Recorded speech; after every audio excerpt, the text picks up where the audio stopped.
Indian വംശജയായ Sunitha Williams കുറച്ചധികം കാലമായിട്ട് സ്പേസിൽ കുടുങ്ങിക്കിടക്കുന്ന വാർത്ത നമ്മളെല്ലാവരും വായിച്ചറിഞ്ഞിട്ടുണ്ടാകും. അതിൻ്റെ ഏറ്റവും റീസെൻ്റ് ആയിട്ടുള്ള അപ്ഡേറ്റ് എന്താണെന്ന് വെച്ച് കഴിഞ്ഞാൽ പുള്ളിക്കാരിയെ വിജയകരമായിട്ട് ഭൂമിയിലേക്ക് കൊണ്ടുവരാനുള്ള ശ്രമങ്ങൾ ഏകദേശം സക്സസ്ഫുൾ ആണ്.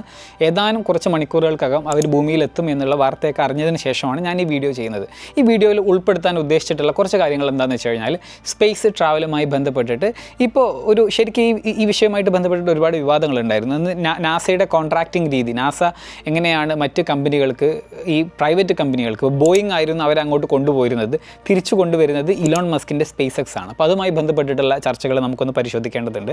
അതുപോലെ കൊമേഴ്ഷ്യൽ സ്പേസ് ടൂറിസം ഒക്കെ ആരംഭിച്ചിട്ടുണ്ട്. അതുപോലെ മാഴ്സിനെ കോളനിവൽക്കരിക്കണം എന്ന് പറഞ്ഞിട്ട് സ്റ്റാർ ഷിപ്പുകൾ ഉണ്ടാക്കുന്ന കാലമാണ്. അതുപോലെ ISSലേക്കാണല്ലോ ഇവർ പോയിട്ടുള്ളത്, ഇൻ്റർനാഷണൽ സ്പേസ് സ്റ്റേഷൻ. അവിടെ ചൈനയുടേതായിട്ടുള്ള സ്പേസ് സ്റ്റേഷൻ ഉണ്ടാക്കിയിട്ടുണ്ട്. അപ്പോൾ ഇത്തരം കാര്യങ്ങളെക്കുറിച്ചും എന്തിനാണ് ഈ ISS അല്ലെങ്കിൽ എന്തിനാണ് ചൈന ഉണ്ടാക്കുന്നത്, എന്തിനാണ് സ്പേസ് ട്രാവൽ, ഇങ്ങനെ ഒരുപാട് ചോദ്യങ്ങളൊക്കെ നമ്മുടെ മനസ്സിലുണ്ടാവില്ലേ. അപ്പോൾ ഇത്തരം ചോദ്യങ്ങൾക്കൊക്കെയുള്ള ഒരു ഉത്തരം തേടുക, ഇതൊക്കെയാണ് ഈ വീഡിയോയുടെ ഒരു പ്രധാന പർപ്പസ് ആയിട്ടുള്ളത്. കൂട്ടത്തിൽ നമുക്ക് എങ്ങനെ സുനിത വില്യംസ് അവിടെ പെട്ട് കഴിഞ്ഞു, പിന്നെ അവരെ തിരിച്ചു കൊണ്ടുവരാനുള്ള ശ്രമങ്ങൾ എന്തുകൊണ്ട് ഇത്രയധികം വൈകി, ഇത്തരം കാര്യങ്ങൾ കൂടെ നമുക്ക് ചർച്ച ചെയ്യാം. അപ്പോൾ വീഡിയോയിലേക്ക് പ്രവേശിക്കുന്നതിന് മുൻപായിട്ട് എനിക്ക് ഈ ഒരു സുനിത വില്യംസ് അവിടെ കുടുങ്ങിയ വാർത്ത ആദ്യമായിട്ട് വായിക്കുന്ന സമയത്ത് തന്നെ, അതായത് 2024 തന്നെ ഞാനിത് വായിച്ച സമയത്ത് എനിക്ക് മനസ്സിലേക്ക് ആദ്യം വന്നൊരു സ്റ്റോറി NS മാധവൻ്റെ ഹിഗ്വിറ്റ എന്ന് പറഞ്ഞിട്ടുള്ള ഷോർട്ട് സ്റ്റോറി കളക്ഷൻ ഉണ്ടായിരുന്നല്ലോ. അപ്പോൾ സാറിൻ്റെ ആ കളക്ഷനിൽ നല്ല ഒരു കഥയുണ്ടായിരുന്നു, നാലാം ലോകം എന്ന് പറഞ്ഞിട്ട് ഒരു കഥയുണ്ട്. നാലാം ലോകത്തിൻ്റെ കഥ എന്താണെന്ന് വെച്ച് കഴിഞ്ഞാൽ, ഒരു റഷ്യക്കാരനും ഒരു ഇന്ത്യക്കാരനും 2 ബഹിരാകാശ യാത്രികരാണ്. അവരൊരു ബഹിരാകാശ പേടകത്തിൽ സ്പേസിൽ കുടുങ്ങി നിൽക്കുക. ഏകദേശം 3 മാസമായിട്ട് അവരവിടെ ഇങ്ങനെ കുടുങ്ങി നിൽക്കുകയാണ്. അവർക്ക് ഭൂമിയിലേക്ക് ഒരു ബന്ധവും സ്ഥാപിക്കാനാവുന്നില്ല, കമ്മ്യൂണിക്കേഷൻ ചാനൽ ഒന്നും ഓപ്പൺ അല്ല. അപ്പോൾ ഇവർ പരസ്പരം നടത്തുന്ന ആശയവിനിമയങ്ങളും, ഈ ഗോവിന്ദൻകുട്ടി എന്നുള്ളതാണ് ഇന്ത്യക്കാരൻ്റെ പേര്, അതുപോലെ ബക്കുനിന്നോ അങ്ങനെ എന്തോ ആണ് ഈ റഷ്യക്കാരൻ്റെ പേര്. അപ്പോൾ ഇവർ പരസ്പരം ഈ ബക്കുനിന് ജീവിതത്തിൽ സംഭവിച്ചിട്ടുള്ള ബുദ്ധിമുട്ടുകളും, ഗോവിന്ദൻകുട്ടി അയാളുടെ നാട്ടിലുള്ള, അയാൾ കണ്ണൂരുകാരനോ അങ്ങനെ ഏതൊരു ഭാഗത്തൊക്കെയാണ്. അപ്പോൾ അയാളുടെ നാട്ടിലുള്ള കാര്യങ്ങളൊക്കെ ഇങ്ങനെ ഓർത്തെടുക്കുന്ന നല്ല രസകരമായിട്ടുള്ള ജീവിതത്തെ ബേസിക്കലി അവരിങ്ങനെ അയവിറക്കുന്നതാണ് കഥയുടെ ഒരു സിംഹഭാഗവും. ഈ കഥയുടെ അവസാന ഭാഗത്തായിട്ട് ഈ ബക്കുനിൻ ഇങ്ങനെ നിരന്തരം നാട്ടിലേക്ക് വിളിച്ചുകൊണ്ടിരിക്കുന്നുണ്ട്. അങ്ങനെ അവസാന കോൺടാക്റ്റ് കിട്ടിയ സമയത്ത് നാട്ടിൽ നിന്ന് ഇവർക്ക് കിട്ടുന്ന റിപ്ലൈ ഉണ്ട്. എന്താ വെച്ചാൽ ഇവർ പോയിട്ടുള്ളത് സോവിയറ്റ് യൂണിയൻ്റെ കാലത്താണ്. ഇവർ ബഹിരാകാശത്ത് നിൽക്കുന്ന സമയത്ത് സോവിയറ്റ് യൂണിയൻ തകർന്നു. സോവിയറ്റ് യൂണിയൻ്റെ ബാധ്യതകളൊന്നും പുതുതായിട്ട് വന്നിട്ടുള്ള റിപ്പബ്ലിക്കുകൾ ഏറ്റെടുക്കില്ല, അതുകൊണ്ട് ഇവരെ തിരിച്ചു കൊണ്ടുവരാനുള്ള പ്ലാൻ ഇല്ല എന്നുള്ള മറുപടിയാണ് ഇവർക്ക് ഭൂമിയിൽ നിന്ന് കിട്ടുന്നത്.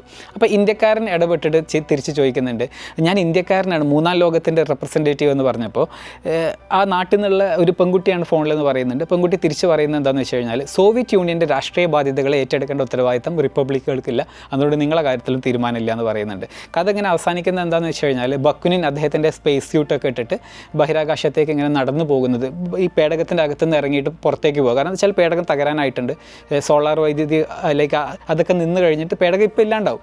ബേസിക്കലി അയാൾ അങ്ങനെ പോവാണ്. അപ്പോൾ ഈ ഇന്ത്യക്കാരൻ ചോദിക്കുന്നുണ്ട്, ഞങ്ങൾ 3-ാം ലോകമെന്ന് ചോദിക്കുന്ന സമയത്ത് അയാൾ പറയാണ്, 4-ാം ലോകക്കാരനോടാണോ 3-ാം ലോകത്തെക്കുറിച്ച് ചോദിക്കുന്നതെന്ന് പറഞ്ഞിട്ട് എൻ്റെ ഇന്നൊരു കഥയാണ്. ഇത് ഞാൻ കുറച്ച് നീട്ടി പറഞ്ഞതെന്ന് വെച്ചാൽ ആവശ്യമുള്ളവർക്ക് എന്താ പറയുക ഇതിനെക്കുറിച്ച് അറിയാം. നല്ല രസമുള്ളതാണ് ഈ ഷോർട്ട് സ്റ്റോറി കളക്ഷനാണ് ഈ ഹിഗ്വിറ്റ എന്ന് പറയുന്നത്. ചിലരെല്ലാം വായിച്ച് കഴിഞ്ഞിട്ടുണ്ടാവും, വായിക്കാത്തവരുണ്ടെങ്കിൽ നിർബന്ധമായിട്ടും വായിക്കാം. മലയാളത്തിൽ മസ്റ്റ് റീഡ് എന്ന് പറയാൻ പറ്റുന്ന കാറ്റഗറിയിൽ പെട്ടൊരു പുസ്തകമാണ്. അപ്പോൾ നമുക്ക് നമ്മുടെ വിഷയത്തിലേക്ക് വരാം. സുനിത വില്യംസ് അവിടെ കുടുങ്ങി എന്ന് പറയുന്നത് ശരിക്കും പറഞ്ഞു കഴിഞ്ഞാൽ 2024 ജൂൺ മാസത്തിലാണ്. വെറും 8 ദിവസത്തെ യാത്രയ്ക്ക് വേണ്ടിയിട്ടാണ് അവർ ബഹിരാകാശ സ്റ്റേഷനിലേക്ക്, സ്പേസ് സ്റ്റേഷനിലേക്ക് അവർ പോകുന്നത്. പക്ഷേ അവരവിടെ കുടുങ്ങാനുണ്ടായ റീസൺ എന്താണെന്ന് വെച്ച് കഴിഞ്ഞാൽ, ഇവർ പോയിട്ടുണ്ടായിരുന്ന വാഹനം എന്ന് പറയുന്നത്, സ്പേസ് ക്രാഫ്റ്റ് എന്ന് പറയുന്നത് ബോയിങ് ആയിരുന്നു അവരങ്ങോട്ട് കൊണ്ടുപോയിരുന്നത്. ബോയിങ് നമുക്കൊക്കെ അറിയുന്നുണ്ടാവും, വലിയ വിമാനങ്ങളും മറ്റുമൊക്കെ ഉണ്ടാക്കുന്ന കമ്പനിയാണ്. അപ്പോൾ അവർ നാസയുമായിട്ടുള്ള ഒരു കോൺട്രാക്റ്റിൻ്റെ ഭാഗമായിട്ട് അവരാണ് ശരിക്കും ഈ സ്റ്റാർ ലൈനർ എന്ന് പറഞ്ഞിട്ടുള്ള അവരുടെ പേടകത്തിൽ ഇവരങ്ങോട്ട് കൊണ്ടുപോകുന്നത്. പക്ഷേ സ്റ്റാർ ലൈനറിന് മൾട്ടിപ്പിൾ ആയിട്ടുള്ള പ്രോബ്ലംസ് ഉണ്ടായി. ഹീലിയം ലീക്ക് ഉണ്ടെന്ന് പറഞ്ഞു, അതിൻ്റെ കുറച്ച് ത്രസ്റ്റേഴ്സ് ലോസ് ആയി എന്ന് പറയുന്നുണ്ട്. ഈ ത്രസ്റ്റേഴ്സാണ് ഇതിനെങ്ങനെ മൂവ് ചെയ്യുന്നതും മറ്റൊക്കെ തീരുമാനിക്കുക. അപ്പോൾ ത്രസ്റ്റേഴ്സ് നശിച്ചു പോയി എന്ന് പറയുന്നുണ്ട്. അതുപോലെ തന്നെ അതിൻ്റെ അകത്ത് ഇൻഫ്ലേമബിൾ ആയിട്ടുള്ള കുറേ ടേപ്പുകളും മറ്റും കണ്ടെത്തി. ഈവൻ പാരഷൂട്ടിന് വരെ ഫെയിലിയർ ഉണ്ടെന്നൊക്കെ കണ്ടെത്തി. അപ്പോൾ ഇത്തരം കാരണങ്ങളാൽ ഇവരുടെ തിരിച്ചുവരവ് അനിശ്ചിത കാലത്തേക്ക് നീണ്ടു. ഇവരെന്ത് ചെയ്തു എന്ന് വെച്ച് കഴിഞ്ഞാൽ, നാസ എന്താ ചെയ്തതെന്ന് വെച്ചാൽ, പെട്ടെന്ന് തന്നെ ഇവരെ തിരിച്ചു കൊണ്ടുവരാൻ വേണ്ടിയിട്ട് മറ്റൊരു മിഷനോ മറ്റോ ലോഞ്ച് ചെയ്യുന്നതിന് പകരം ഇവരെ നിലവിലുള്ള സ്പേസ് സ്റ്റേഷനിൽ ക്രൂ അതിൻ്റെ ഭാഗമാക്കി മാറ്റി. ഈ ഇൻ്റർനാഷണൽ സ്പേസ് സ്റ്റേഷൻ എന്ന് പറയുന്നത് ഏകദേശം 2000 മുതൽക്ക് സ്ഥിരമായിട്ട് അവിടെ ഒരു 6-7 ആളൊക്കെ സ്ഥിരമായിട്ട് ഉണ്ടാവുന്ന ഒരു സ്ഥലമാണ്. കാരണം അവിടെ വെച്ചിട്ട് ഒരുപാട് എക്സ്പെരിമെൻറ്റുകളൊക്കെ നടത്താനുണ്ട്. ഏകദേശം 150 മീറ്റർ നീളമൊക്കെയുള്ള ഒരു ഫുട്ബോൾ ഫീൽഡിൻ്റെ അത്രയൊക്കെ നീളമുള്ള ഒരു സംഭവമാണ് ശരിക്കും ഈ സ്പേസ് സ്റ്റേഷൻ എന്ന് പറഞ്ഞു കഴിഞ്ഞാൽ. അറ്റ് എ ടൈമിൽ ഒരു 6-7 പേരാണ് അവിടെ ഉണ്ടാവാറുള്ളത്. കഴിഞ്ഞ 24-25 കൊല്ലമായിട്ട് അവിടെ എപ്പോഴും ആരെങ്കിലുമൊക്കെ ഉണ്ടാവും. കാരണം അവിടെ എന്താ വെച്ചാൽ ഒരുപാട് എക്സ്പെരിമെൻറ്റുകൾ ചെയ്യുന്നുണ്ട്. മൈക്രോ ഗ്രാവിറ്റി എക്സ്പെരിമെൻറ്റുകൾ സ്പേസിൽ മാത്രം ചെയ്യാൻ പറ്റുന്ന ബയോളജിയിലും സയൻസിലും ഫിസിക്സിലൊക്കെയുള്ള ഒരുപാട് എക്സ്പെരിമെൻറ്റുകളൊക്കെ അവിടെ ചെയ്യുന്നുണ്ട്. ഇനി അത് മാത്രമല്ല, ഭാവിയിൽ മനുഷ്യന് സ്പേസ് സ്റ്റേഷനിൽ നിന്നുകൊണ്ട് മറ്റ് ബഹിരാകാശത്തുള്ള മറ്റ് യാത്രകൾ സാധ്യമാവുമോ, അല്ലെങ്കിൽ അങ്ങനെ ജീവിച്ചു കഴിഞ്ഞാൽ നമ്മുടെ ശരീരത്തിൽ എന്തൊക്കെ മാറ്റം വരും, ഇങ്ങനത്തെ റിസർച്ചുകളൊക്കെ ചെയ്യാനും കൂടിയുള്ള ഒരു വേദിയാണ് ശരിക്കും ഈ സ്പേസ് സ്റ്റേഷൻ എന്ന് പറഞ്ഞു കഴിഞ്ഞാൽ. അപ്പോൾ അവിടെ നിരന്തരമായിട്ട് ഈ സ്പേസ് സ്റ്റേഷനിൽ ആൾക്കാർ എപ്പോഴും ഉണ്ടാവാറുണ്ട്. അപ്പോൾ ആ ക്രൂവിൻ്റെ ഭാഗമായിട്ട് ഇവരെ മാറ്റി. അങ്ങനെ ഇവരവിടെ നിന്നുകൊണ്ട് തന്നെ ഇവർ തിരിച്ചു കൊണ്ടുവരാനുള്ള ശ്രമങ്ങൾ നടത്തുന്നുണ്ടല്ലോ. അപ്പോൾ ഈ സ്റ്റാർ ലൈനർ ഇറിപ്പയറബിൾ ഡാമേജുകളാണ് ആൾക്കാരെ ഇതിൽ തിരിച്ചു കൊണ്ടുവരുന്നത് പ്രശ്നമാണെന്ന് മനസ്സിലാക്കിയപ്പോൾ നാസ എന്ത് ചെയ്തു, ഈ സ്റ്റാർ ലൈനറിനെ മാത്രം തിരിച്ചു കൊണ്ടുവന്നു ഭൂമിയിലേക്ക്. അവരവിടെ നിർത്തി. സ്റ്റാർ ലൈനർ ഭൂമിയിൽ കേടൊന്നും കൂടാതെ തിരിച്ചെത്തി. പക്ഷേ ആൾക്കാർ ഇതിൽ കൊണ്ടുവരുന്നത് സേഫ് ആയിരുന്നില്ല എന്നുള്ളതാണ് നാസയുടെ പക്ഷം. അപ്പോൾ സേഫ്റ്റി ഫസ്റ്റ് എന്നുള്ള ഒരു ഇതാണല്ലോ ഈ സ്പേസ് ട്രാവലിൻ്റെ കാര്യത്തിൽ. കാരണം കാഷ്വാലിറ്റി ഇല്ലാതെ നോക്കുക എന്നുള്ളതാണ് ഏറ്റവും പ്രധാനം. സാധാരണഗതിയിൽ തന്നെ സ്പേസ് ട്രാവൽ എന്ന് പറയുന്നത് ഭയങ്കര കോംപ്ലക്സ് ആയിട്ടുള്ളൊരു സംഭവമാണ്. അപ്പോൾ പ്രത്യേകിച്ച് ഇതിന് പ്രശ്നമുണ്ടെന്ന് ഐഡൻറ്റിഫൈ ചെയ്തതിന് ശേഷം വീണ്ടും ആ യാത്ര ചെയ്യുക എന്നുള്ളത് വളരെ പ്രശ്നമുള്ളൊരു സാധനമാണ്.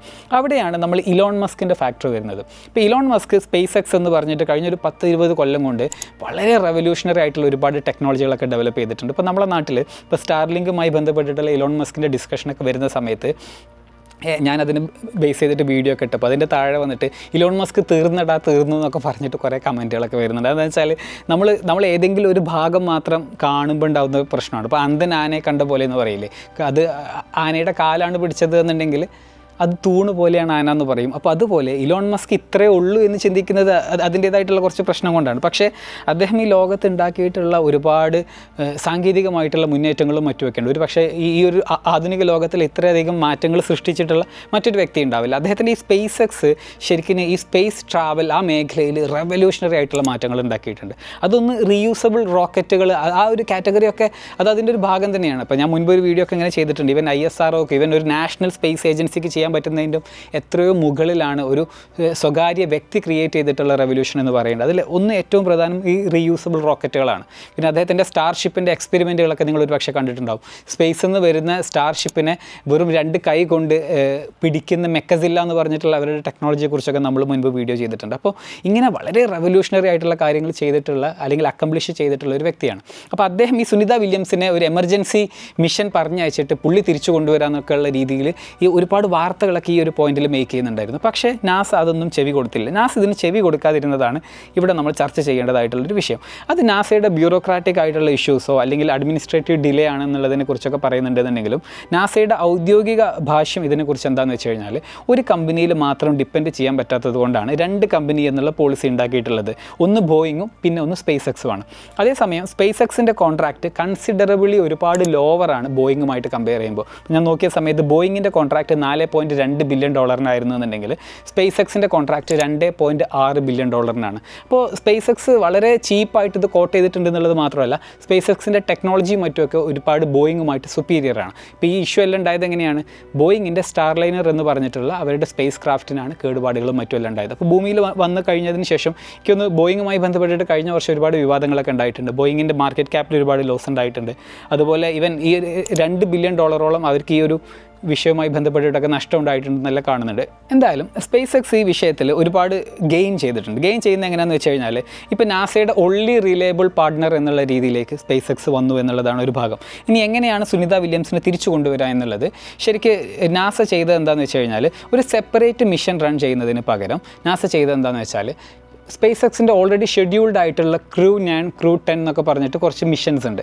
അതിൽ ക്രൂ 10 പറയുന്നത് ഈ മാർച്ചിലാണ്, അഥവാ ഇപ്പോൾ 2025 മാർച്ചിലാണ്. ക്രൂ 9 എന്ന് പറയുന്നത് ശരിക്കും പറഞ്ഞു കഴിഞ്ഞാൽ കഴിഞ്ഞ 2024 സെപ്റ്റംബറിലാണ്. അപ്പോൾ ഈ 2024 സെപ്റ്റംബറിൽ സ്പേസിലേക്ക് ഓൾറെഡി ഈ ഇൻ്റർനാഷണൽ സ്പേസ് സ്റ്റേഷനിലേക്ക് ഒരു ഷിപ്മെൻറ്റ് അങ്ങോട്ട് പോകുന്നുണ്ട്, ഒരു വണ്ടി അങ്ങോട്ട് പോകുന്നുണ്ട്. അപ്പോൾ ആ വണ്ടിയിൽ ഇവർ എന്ത് ചെയ്തെന്ന് വെച്ച് കഴിഞ്ഞാൽ ആ വണ്ടിയിൽ ആക്ച്വലി പോവേണ്ടിയിരുന്നത് 4 ആൾക്കാരാണ്.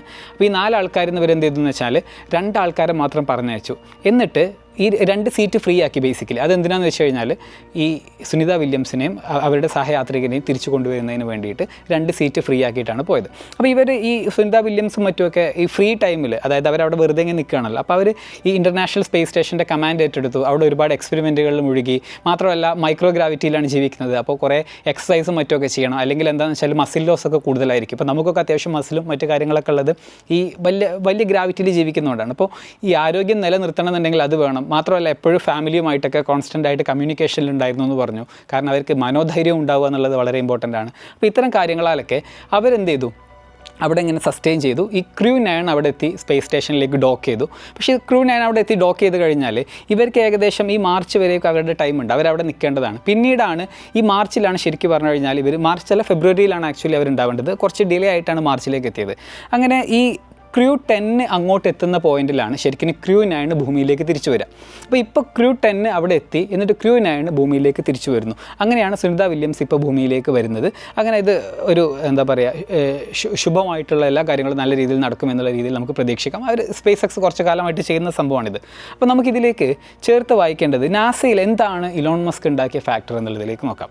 ഇലോൺ മസ്ക് ഉണ്ടാക്കിയ പ്രധാന ഫാക്ടർ എന്താണെന്ന് വെച്ച് കഴിഞ്ഞാൽ നാസ കാലങ്ങളായിട്ട് ഈ കോൺട്രാക്റ്റുകൾ അവാർഡ് ചെയ്തിരുന്ന ഒരു രീതി എന്താണെന്ന് വെച്ച് കഴിഞ്ഞാൽ കോസ്റ്റ് പ്ലസ് എന്നുള്ള ഒരു മോഡലായിരുന്നു. ഈ കോസ്റ്റ് പ്ലസ് മോഡൽ എന്ന് പറഞ്ഞു കഴിഞ്ഞാൽ ഇപ്പോൾ വളരെ ക്രിട്ടിക്കലായിട്ടുള്ള ഒരു ട്രാൻസ്പോർട്ടേഷൻ ഇൻഫ്രാസ്ട്രക്ചറാണ് സ്പേസിലേക്കുള്ള ട്രാവൽ. അപ്പോൾ ഗവൺമെൻറ് ഇപ്പോൾ ശരിയാണ് ഒരു $10 മില്യൺ തരാം, ഈ അങ്ങ് കൊണ്ടുപോയിക്കോ എന്ന് പറഞ്ഞു കഴിഞ്ഞാൽ ഇൻ കേസ് റിസർച്ചോ മറ്റു കാര്യങ്ങളൊക്കെ നടക്കുന്ന സമയത്ത് ഈ സേഫ്റ്റി കൺസേൺസും മറ്റുമൊക്കെ ഉണ്ടാകുമ്പോൾ ശരിക്കും പറഞ്ഞു കഴിഞ്ഞാൽ അതിൻ്റെ മേലെ ഈ പ്രൊജക്റ്റിന് കോസ്റ്റ് വന്നു കഴിഞ്ഞാൽ കമ്പനികളൊന്നും തയ്യാറാവില്ലല്ലോ. അപ്പോൾ നാസ എന്താ ചെയ്തതെന്ന് വെച്ച് കഴിഞ്ഞാൽ നിങ്ങൾ ഏറ്റവും ടോപ്പ് നോച്ച് റിസർച്ച് ചെയ്യുക, ഏറ്റവും ടോപ്പ് നോച്ച് സർവീസുകൾ ഉപയോഗിക്കുക, എന്നിട്ട് എത്രയാണോ നിങ്ങൾക്ക് കോസ്റ്റ് വരുന്നത് അതിൻ്റെ മേലെ നിങ്ങൾക്ക് ഇത്ര % പ്രോഫിറ്റും തരാമെന്ന് പറഞ്ഞിട്ടുള്ള കോസ്റ്റ് പ്ലസ് മോഡലായിരുന്നു ഇത്രയും കാലം ഉണ്ടായിരുന്നത്. അപ്പോൾ ഇലോൺ മസ്ക് സ്പേസ് എക്സ് തുടങ്ങിയ കാലത്ത് അദ്ദേഹം മനസ്സിലാക്കുകയാണ് ഈ സ്പേസ് യാത്രയ്ക്ക് ഇത്രയൊന്നും ചിലവില്ല. ഒന്ന് റീയൂസബിൾ റോക്കറ്റുകൾ പോലെയുള്ള ആശയങ്ങൾ അദ്ദേഹത്തിൻ്റെ അടുത്തുണ്ട്. അതല്ലാണ്ട് സ്പേസ് യാത്രയ്ക്ക് ശരിക്കും പറഞ്ഞു കഴിഞ്ഞാൽ ഈ കമ്പനികളൊക്കെ നാസയെ പറ്റിച്ചുകൊണ്ടിരിക്കുകയാണ്. നമുക്കിതിനല്ല ഒരു ഫിക്സ്ഡ് കോസ്റ്റ് മോഡലിലേക്ക് നാസ മാറണമെന്ന് ഏറ്റവും കൂടുതൽ വാദിച്ച ടീമാണ് ഈ സ്പേസ് എക്സ് എന്ന് പറയുന്നത്. അപ്പോൾ നാസയുടെ കൊമേഴ്ഷ്യൽ ഫ്ലൈയിങ് ഒക്കെ അല്ലെങ്കിൽ കൊമേഴ്ഷ്യൽ സ്പേസ് ക്രാഫ്റ്റുകളൊക്കെ ഈ ഒരു മോഡലിലേക്ക് മാറ്റാൻ ശരിക്കും ഇലോൺ മസ്ക് ഒരുപാട് പ്രയത്നിച്ചിട്ടുണ്ട്. ഇപ്പോൾ ശരിക്കും പറഞ്ഞു കഴിഞ്ഞാൽ ഈ സുനിത വില്യംസിനെ കൊണ്ടുവരാൻ വേണ്ടിയിട്ട് ഇലോൺ മസ്ക് പലതവണ തയ്യാറായപ്പോഴും പുതിയ ബജറ്റൊന്നും ഇഷ്യൂ ചെയ്യേണ്ട ആവശ്യമില്ല, പഴയ ബജറ്റിൽ തന്നെ കൊണ്ടുവരാമെന്നൊക്കെ പറഞ്ഞ സമയത്തൊക്കെ നാസയിലുള്ള ആൾക്കാർ ഒരു പക്ഷേ ഇലോൺ മസ്കിന് അത്രയധികം മൈലേജ് കിട്ടണ്ട എന്നുള്ള ഒരു കാരണം കൊണ്ടായിരിക്കാം ഒരു പക്ഷേ അദ്ദേഹത്തിന് അതിനുള്ള അനുമതിയൊന്നും നൽകിയില്ല. ഇതിപ്പോൾ ഒരു എമർജൻസി മിഷൻ ആയിട്ടൊന്നുമല്ല, എക്സിസ്റ്റിംഗ് ക്രൂവിൻ്റെ ഭാഗമായിട്ട് തന്നെ, അല്ലെങ്കിൽ എപ്പോഴും അവർക്ക് ഷെഡ്യൂൾഡ് ആയിട്ടുള്ള ഫ്ലൈറ്റുകളുണ്ടല്ലോ അതിൻ്റെ ഭാഗമായിട്ട് തന്നെയാണ് തിരിച്ചു വരുന്നത്. ഇവിടെ എന്താ വെച്ചാൽ ഇവിടെ ട്രംപ് തിരിച്ചു വന്ന സമയത്ത് ട്രംപ് ഒരു പ്രസ്താവന അങ്ങോട്ട് മേക്ക് ചെയ്യാണ് ഇലോൺ മസ്കിനോട്, പോയി തിരിച്ചുകൊണ്ടുപോകാം, നമ്മുടെ ആളങ്ങോട്ട് കൊണ്ടുപോകാം എന്നൊക്കെയുള്ള രീതിയിൽ ഒരു ഹീറോയിക്കായിട്ട്, അതായത് അയാളുടെ ഫസ്റ്റ് മാന് കൊടുക്കുന്ന ഒരു ഡ്യൂട്ടി പോലെ കൊടുക്കുകയാണ്. അപ്പോൾ ശരിക്കും പറഞ്ഞു കഴിഞ്ഞാൽ ഇലോൺ മസ്ക് ഇന്ന് ഈവൻ ടെസ്ലയുടെ ഫ്യൂച്ചർ ട്രാൻസിഷനെ കുറിച്ചൊക്കെ നമ്മൾ മുൻപ് ഒരുപാട് തവണ സംസാരിച്ചിട്ടുണ്ട്. ടെസ്ല ഒരു റോബോട്ടിക് കമ്പനിയായിട്ട് അവർക്ക് ഒപ്റ്റിമസ് റോബോട്ടുകളും മറ്റുമൊക്കെ ആയിട്ട് ഇനി വിപ്ലവകരമായിട്ടുള്ള ഒരുപാട് മാറ്റങ്ങൾ നമുക്ക് ആ ഭാഗത്ത് പ്രതീക്ഷിക്കേണ്ടതുണ്ട്. അവരൊരു കാർ കമ്പനി മാത്രമായിട്ടൊന്നും നിന്നോളണമെന്നില്ല. പക്ഷേ ഞാൻ കഴിഞ്ഞൊരു വീഡിയോ ചെയ്തിട്ടുണ്ടായിരുന്നു, ഇന്ത്യക്ക് പോലും ഒരു പക്ഷേ ഇലോൺ മസ്ക് കനിയേണ്ട ആവശ്യം വരുമെന്നൊക്കെ പറഞ്ഞിട്ട് ഈ സ്പേസ് എക്സിൻ്റെ പോസിബിലിറ്റീസിനെ കുറിച്ച് മാത്രമായിട്ട് മുൻപൊരു വീഡിയോ പങ്കുവച്ചിട്ടുണ്ടായിരുന്നു. ഇവിടെ ഞാനും പ്രതീക്ഷിക്കുന്നത് ഇലോൺ മസ്കിന് ഇനി റെവല്യൂഷണറി ആയിട്ടുള്ള ഒരുപാട് പ്രൊഡക്റ്റുകളുണ്ട്. ഇപ്പോൾ ന്യൂറാലിങ്ക് ഉണ്ട്, XAI എന്ന് പറഞ്ഞിട്ട്, ഇപ്പോൾ ഗ്രോക്ക് എന്നൊക്കെ പറഞ്ഞിട്ടുള്ള വളരെ പവർഫുൾ ആയിട്ടുള്ള AI ടൂളുകൾ വന്നിട്ടുണ്ട്. ഈവൻ അതിന് പോലും $60-70 ബില്യൺ വാല്യുവേഷൻ ഉണ്ട്. തുടങ്ങി 1.5 കൊല്ലം കൊണ്ടുള്ള വാല്യുവേഷനാണ്. നമ്മളൊക്കെ ഏതെങ്കിലും ഒരു കമ്പനി തുടങ്ങിയാൽ ഒരു $100 വാല്യുവേഷൻ ആണെന്നുണ്ടെങ്കിൽ ഒരുപാട് സമയം എടുക്കുന്നുണ്ടാവും. ബട്ട് ദെൻ ഇലോൺ മസ്കിന് എപ്പോഴും ഒരു ലൈൻ ഓഫ് സൂപ്പർ ക്രെഡിബിലിറ്റി എന്ന് പറഞ്ഞിട്ടൊരു ആശയമുണ്ട്. പുള്ളി എന്ത് തുടങ്ങുകയാണെങ്കിൽ ബില്യൺസോ അല്ലെങ്കിൽ ആ സൈസിലോ എക്സിക്യൂട്ട് ചെയ്യാൻ കപ്പാസിറ്റി ഉള്ള ഒരു വ്യക്തിയാണ്. അപ്പോൾ നമുക്ക് അദ്ദേഹമായിട്ട് വിരുദ്ധാഭിപ്രായങ്ങൾ ഉണ്ടാകും. പക്ഷേ നമുക്ക് അദ്ദേഹത്തെ ഈ എന്താ പറയുക, ഞാൻ ചാർലി മങ്കറിൻ്റെ ഒരു ഡയലോഗ് ഇങ്ങനെ കണ്ടിട്ടുണ്ട്. അതായത് അയാളെ സ്വയം ഓവർ എസ്റ്റിമേറ്റ് ചെയ്യുന്നുണ്ടെങ്കിൽ അയാളെ നമ്മൾ അണ്ടർ എസ്റ്റിമേറ്റ് ചെയ്യാതിരിക്കുന്നതാണ് നല്ലതെന്ന് പറഞ്ഞിട്ട് അദ്ദേഹം ഒരു സേഫ് സോൺ കീപ്പ് ചെയ്യുന്നുണ്ട്. അതായത് ചാർലി മങ്കറോട് ചോദിക്കുകയാണ്, നിങ്ങൾ ടെസ്ലയുടെ സ്റ്റോക്കുകളൊക്കെ എന്താ പറയുക ഷോർട്ട് സെൽ ചെയ്യുമോ എന്ന് ചോദിച്ച സമയത്ത് ഞാൻ അങ്ങനെ ചെയ്യില്ല എന്ന് പറഞ്ഞിട്ട് അദ്ദേഹം പറയുന്നുണ്ട്. ഒരാൾ അയാളെ തന്നെ ഓവർ എസ്റ്റിമേറ്റ് ചെയ്യുന്നുണ്ടെങ്കിൽ അയാൾ ഒരിക്കലും നമ്മൾ അണ്ടർ എസ്റ്റിമേറ്റ് ചെയ്യരുതെന്നുള്ളത് ഒരു വലിയ ഫിലോസഫി ആയിട്ട് ചാർലി മങ്കറിൻ്റെ ഇത് പറയുന്നതാണ്. പറഞ്ഞു വന്നത് എന്താ വെച്ചാൽ ഇലോൺ മസ്ക് ഒരുപാട് അദ്ദേഹത്തെ ഓവർ എസ്റ്റിമേറ്റ് ചെയ്യുന്ന ആളാണ്. അദ്ദേഹം വളരെ വലിയ പ്രൊജക്റ്റുകളുമായിട്ട് മുന്നോട്ട് പോകുന്ന ആളാണ്. ആൻഡ് അതിൽ പല പ്രൊജക്റ്റുകളും ഒരു പക്ഷേ ടൈം ലൈനിലെ മാറ്റം ഉണ്ടാവാറുള്ളൂ, പക്ഷേ അദ്ദേഹം അത് അച്ചീവ് ചെയ്യാറുണ്ട്. അപ്പോൾ ഒരു പക്ഷേ ഈ ഒരു പോയിന്റിൽ അദ്ദേഹം എന്താണ് ഫ്യൂച്ചറിലേക്ക് പ്ലാൻ ചെയ്യുന്നത് എന്നുള്ളത് നമ്മൾ കാത്തിരുന്ന് കാണേണ്ടുന്ന വിഷയമാണ്. ഇതുപോലെയുള്ള ഇപ്പോൾ ടെസ്ലയുടെ സ്റ്റോക്ക് ഇടിഞ്ഞതോ മറ്റോ അത്തരത്തിലുള്ള ഒരുപാട് ക്രൈസിസുകൾ ഇയാളുടെ ലൈഫിൽ മുൻപും വന്നിട്ടുണ്ട്. ഇയാളുടെ ഒരു ബയോഗ്രഫിയൊക്കെ വായിക്കുകയാണെന്നുണ്ടെങ്കിൽ നിങ്ങൾക്കത് കാണാൻ പറ്റും. അപ്പോൾ നമ്മൾ പറഞ്ഞു വന്നത് എന്താണെന്ന് വെച്ചാൽ ഈ സ്പേസ് ട്രാവലുമായി ബന്ധപ്പെട്ടിട്ട് ഇലോൺ മസ്കിൻ്റെ ഒരു സുപ്രീമസി ഉറപ്പിക്കുന്ന ഒരു പ്രോഗ്രാമാണ് ശരിക്കും പറഞ്ഞു കഴിഞ്ഞാൽ ഈവൻ സുനിത വില്യംസിനെ തിരിച്ചു കൊണ്ടുവരുന്നത് ഉൾപ്പെടെയുള്ള കാര്യങ്ങൾ. കാര്യങ്ങൾ. ഇനി ഈ ഇൻ്റർനാഷണൽ സ്പേസ് സ്റ്റേഷൻ എന്ന് പറയുന്നത് നിങ്ങൾക്കൊരു പക്ഷേ അറിയുന്നുണ്ടാകും. USA, Russia, Canada, European space agency, Japan ഇവരുടെ ഒരു പ്രോജക്റ്റാണ് ശരിക്കും പറഞ്ഞു കഴിഞ്ഞാൽ ഈ ഇൻ്റർനാഷണൽ സ്പേസ് സ്റ്റേഷൻ. ഇതിനെ കൗണ്ടർ ചെയ്യാൻ വേണ്ടിയിട്ട് ചൈനയുടേതായിട്ടുള്ള സ്പേസ് സ്റ്റേഷൻ ഉണ്ട്. ഇപ്പോൾ വളരെ അടുത്ത് തന്നെ ISSൻ്റെ ഒരു കാലാവധിയൊക്കെ തീരാനായിട്ടുണ്ട്. അപ്പോൾ ഇനി ശരിക്കും പറഞ്ഞാൽ ചൈനയുടെ ടിയാങ്കോങ് എന്ന് പറയുന്ന അവരുടെ സ്പേസ് സ്റ്റേഷൻ മാത്രമേ ഉണ്ടാവുള്ളൂ. അപ്പോൾ ഈ റിസർച്ച് മറ്റ് കാര്യങ്ങളിലൊക്കെ ചൈനയുടെ ഒരു സുപ്രീമസി നമ്മൾ കാണാണ്ട് പോകരുത്. ഇപ്പോൾ 2026-ലോ 2027-ലോ ഫസ്റ്റ് മാർസിലേക്കുള്ള ക്രൂവിനെ പറഞ്ഞയക്കാൻ പറ്റുമെന്ന് വരെയൊക്കെ ഇലോൺ മസ്ക് പറയുന്ന പോയിന്റില്ല. അദ്ദേഹം പറയുന്ന ഒപ്റ്റിമസ് റോബോട്ടുകളുടെ ക്രൂ പോകും എന്നുള്ളതാണ്, അല്ലാതെ ഹ്യൂമൻസ് പോകും എന്നുള്ളതല്ല. 2030 ആകുമ്പോഴേക്കും ഹ്യൂമൻസും പോകുമെന്ന് പറയുന്നുണ്ട്. അപ്പോൾ സ്പേസ് കൂടുതൽ ഇൻട്രസ്റ്റിംഗ് ആയിട്ടുള്ള ഒരു ഏരിയ ആയിട്ട് പറയാം. അപ്പോൾ സ്റ്റാർലിങ്കുമായി ബന്ധപ്പെട്ടിട്ട് നമ്മുടെ നാട്ടിൽ വരാൻ പോകുന്ന ഇൻ്റർനെറ്റിൻ്റെ കാര്യമുണ്ടല്ലോ, അതിൻ്റെ വീഡിയോ പങ്കുവെച്ചപ്പോൾ ചില ആൾക്കാർ അതിൽ കമൻറ്റ് ചെയ്യുന്നുണ്ട്, ഇന്ത്യയുടെ കയ്യിൽ സാറ്റലൈറ്റ് വേദ മിസൈലുകളുണ്ട്, അപ്പോൾ നമ്മൾ കയറിയിട്ട് അങ്ങ് വേണമെന്നുണ്ടെങ്കിൽ ഇലോൺ മസ്ക് വല്ലാണ്ട് വിളച്ചിലെടുത്ത് കഴിഞ്ഞാൽ നമ്മൾ കയറിയിട്ട് അങ്ങ് പൊട്ടിക്കുമെന്നൊക്കെ പറഞ്ഞിട്ട്. അങ്ങനെ ഒരു പോസിബിലിറ്റി വളരെ കുറവാണല്ലേ. കാരണം ഒരു US സിറ്റിസൻ്റെ പ്രോപ്പർട്ടി വാട്ടെവർ ദാറ്റ് അത് US ഗവൺമെൻറ്റിൻ്റെ പ്രോപ്പർട്ടി ആയിട്ടാണ് US ഗവൺമെൻറ് കാണുക. അപ്പോൾ നമ്മൾ ബേസിക്കലി അത് ഇലോൺ മസ്കിനോട് ചെയ്യുന്ന യുദ്ധമാവില്ല, പകരം US-നോട് ചെയ്യുന്ന യുദ്ധമാണ്. അപ്പോൾ US ശരിക്കും പറഞ്ഞു കഴിഞ്ഞാൽ ഇലോൺ മസ്കിലൂടെ സ്പേസിൽ നടത്തിക്കൊണ്ടിരിക്കുന്ന ശരിക്കും ഒരു പ്രോക്സി റെവല്യൂഷൻ ഉണ്ട്. ഇലോൺ മസ്ക് വാട്ടെവർ ചെയ്യുന്നത് അത് US-ൻ്റെ കൂടെ വിജയമാകുന്ന ഒരു പക്ഷമുണ്ട്. അപ്പോൾ ഇവിടെ നമ്മൾ ശരിക്കും പറഞ്ഞു കഴിഞ്ഞാൽ നമ്മുടെ കേപ്പബിലിറ്റികൾ ഒരുപാട് സ്റ്റെപ്പ് ചെയ്യേണ്ടത്. കാരണം എന്താണെന്ന് വെച്ചാൽ ഭാവിയിൽ സ്പേസാണ് പുതിയ ഫ്രണ്ടിയർ. സ്പേസിലേക്കുള്ള ഒരുപാട് കാര്യങ്ങൾ ഒരുങ്ങുന്ന ഒരു കാലമാണിത്. സ്പേസിലേക്കുള്ള ടൂറിസം ഒരുങ്ങുന്ന ഒരു കാലമാണിത്. അപ്പോൾ സുനിത വില്യംസ് ഇപ്പോൾ ഈ ഭൂമിയിലേക്ക് വളരെ സക്സസ്ഫുൾ ആയിട്ട് എത്തട്ടെ എന്ന് പ്രാർത്ഥിക്കുന്നു. കൂട്ടത്തിൽ നമ്മൾ ഈ ഒരു സ്പേസിൻ്റെ റീസെൻ്റ് ആയിട്ടുള്ള അപ്ഡേറ്റുകളും മറ്റുമൊക്കെ ശ്രദ്ധിക്കുക. ഈ മേഖലയിൽ ഒരുപാട് അവസരങ്ങൾ വരുന്നുണ്ട്. ഇന്ത്യയിൽ നിന്നുള്ള ഒരുപാട് സ്പേസ് സ്റ്റാർട്ടപ്പുകൾ വരുന്നുണ്ട്. മാത്രമല്ല എന്തെങ്കിലും കാലത്ത് ചൊവ്വ കോളനിവൽക്കരിക്കാൻ മനുഷ്യന് കഴിയുമോ എന്നുള്ള കാര്യമൊക്കെ നമ്മൾ കാത്തിരുന്ന് കാണേണ്ടിയിരിക്കുന്നു. ഈ വിഷയത്തിലൊക്കെ നമ്മൾ എവിടെയെന്ന് ചോദിച്ചു കഴിഞ്ഞാൽ എല്ലാ കാര്യങ്ങളിലും നമ്മൾ വളരെ അപ്ഡേറ്റഡ് ആയിട്ടിരിക്കാൻ ശ്രദ്ധിക്കുക. പുതിയ ഒരുപാട് മുന്നേറ്റങ്ങൾ, പക്ഷേ നേരത്തെ അറിയുന്നതിൽ ഒരുപാട് അവസരങ്ങൾ ഉണ്ടായേക്കാം. Stay updated, stay relevant.